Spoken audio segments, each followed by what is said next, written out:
Reece, lone survivor of his decimated pack, battles his dark doppelganger in the cursed wastes, while Trinity is imprisoned by warlocks for a dark ritual.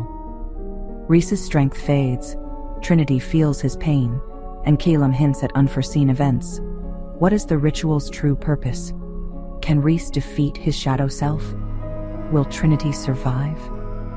Reece gasped as his shadow self struck him again, the force sending him crashing onto the cracked ground of the wastes. His body screamed in protest, but he forced himself up, blood dripping from his lip. The doppelganger tilted its head, watching him with unsettling amusement.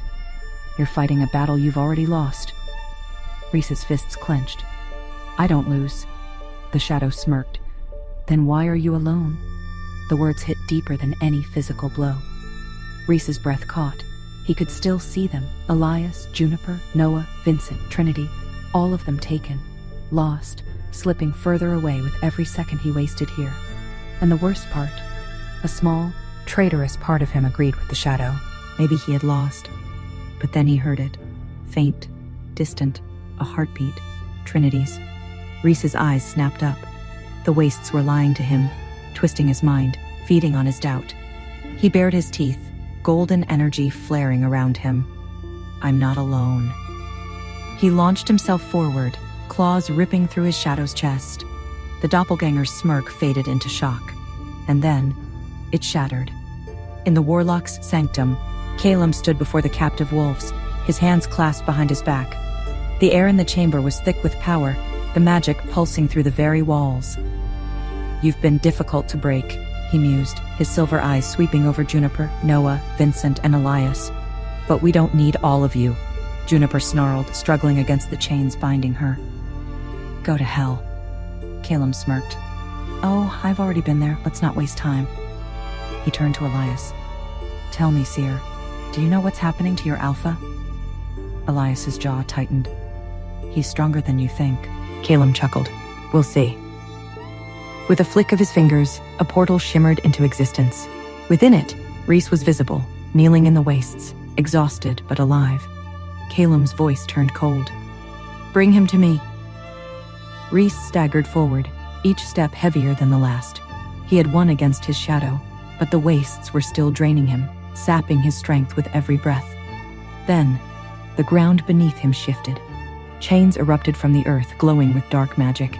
They coiled around his wrists, his ankles, dragging him down. Reece fought, muscles straining, but the more he struggled, the tighter they became. A voice echoed through the void. "You cannot fight fate." His head snapped up. A figure stood in the distance, cloaked in silver and black. Calum. The warlock lifted a hand, and the chains yanked Reece off his feet. Then, the world vanished in a pulse of blinding light. Pain flared through Reece's body as he crashed onto the cold stone floor of the warlock's sanctum. He gasped, his senses reeling, his mind struggling to process what had just happened. He wasn't in the wastes anymore. He was in the enemy's stronghold. A familiar voice rang out. "Reece!" He turned sharply. Across the chamber, bound in heavy restraints, were Juniper, Noah, Vincent, and Elias. Their faces were bruised, their bodies battered, but they were alive. A surge of relief warred with fury inside him. They had taken everything from him, his pack, his mate. And now, they thought they had him. Calum stepped forward, his smirk infuriatingly calm. "Welcome home, Alpha." Reece bared his teeth. "This isn't my home." Calum chuckled. "It will be soon." Reece struggled against his restraints, but the warlock's magic burned into his skin, suppressing his strength. He could feel the power thrumming in the chamber, the air itself heavy with ancient spells. Calum paced before him, his expression almost amused. "You have no idea what you are, do you?" Reece's jaw clenched. "I know enough." Calum tilted his head. "Do you?" He gestured toward Trinity's prison where she remained frozen in magic. "She was always meant to be the key, but then you came along." Reece's chest tightened. "What are you talking about?" Calum leaned closer. "She was the sacrifice, Alpha, but you are the weapon." Reece's blood turned to ice. The warlocks didn't want to destroy him. They wanted to use him. And as the magic around him pulsed, stronger than ever, he realized too late. Reece's body tensed as the magic binding him surged, wrapping tighter around his limbs. The warlock's power pressed against his skin, seeping into him like venom. Every instinct screamed at him to fight, to break free, but the more he struggled, the more it drained him. Keelam stood before him, his silver eyes gleaming with anticipation. "You feel it now, don't you?" Reece gritted his teeth, refusing to give in. "I feel your desperation." Keelam merely smiled. "You're mistaken, Alpha. This isn't desperation. This is destiny." With a flick of his wrist, the runes lining the chamber ignited, filling the air with a deafening hum. The energy in the room grew heavy, pulsing in sync with Reece's own heartbeat. And then he felt it, a pull deep within his soul. Something inside him was waking up. Elias struggled against his restraints, his voice raw. "Reece, don't let them do this!"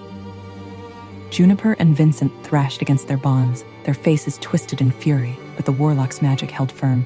Keelam turned to them, a quiet amusement in his voice. "Your Alpha isn't your savior anymore." He lifted his hands and the ritual began. The ritual surged, dark magic binding Reece. His golden light flickered, replaced by something alien. Keelam smiled, his weapon taking form. The wolves watched, horrified. A blinding flash, then silence. Had they won? What was Reece now? Could he ever be saved? Hey, I am Trinity. Want to know what happens next? Then click the link in the description below and download the Pocket FM app and listen to the exciting episodes of Chosen by Fate, Rejected by the Alpha.